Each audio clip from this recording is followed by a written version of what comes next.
പെരിന്തൽമണ്ണയിൽ നടന്ന ജൂനിയർ സംസ്ഥാന വുഷു ചാമ്പ്യൻഷിപ്പിൽ കോഴിക്കോട് ജില്ല ചാമ്പ്യന്മാരായി. മലപ്പുറം ജില്ല 2ാം സ്ഥാനവും തിരുവനന്തപുരം ജില്ല 3ാം സ്ഥാനവും നേടി. സംസ്ഥാന sports council president Yusharaf Ali സമാപന സമ്മേളനം ഉദ്ഘാടനം ചെയ്തു.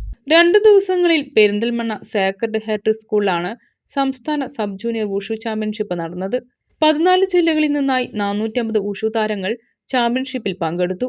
വ്യക്തിഗത പ്രകടനമായ തൗലു, ഫൈറ്റിംഗ് ഇനമായ സാൻഷു എന്നിങ്ങനെ 2 വിഭാഗങ്ങളിലായി 15നും 18നും ഇടയിൽ വയസ്സുള്ള ജൂനിയർ താരങ്ങളാണ് വുഷു ചാമ്പ്യൻഷിപ്പിൽ മത്സരിച്ചത്. ചാമ്പ്യൻഷിപ്പിൽ 208 പോയിന്റുമായി കോഴിക്കോട് ജില്ല ഓവറോൾ ചാമ്പ്യന്മാരായി. 167 പോയിന്റോടെ മലപ്പുറം ജില്ല 2ാം സ്ഥാനം നേടി.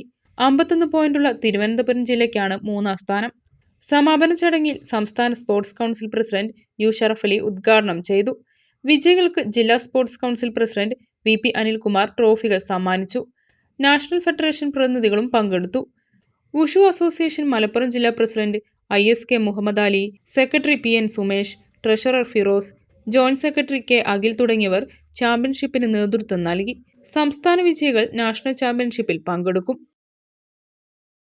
ഇലക്ട്രോണിക്സ് IT മേഖലയിലെ ഏറ്റവും മികച്ച കോഴ്സുകളുമായി ETC electro technical college Perinthalmanna, Malappuram. സ്വദേശത്തും വിദേശത്തും ജോലി സാധ്യതകളോടെ 2 കോഴ്സുകളും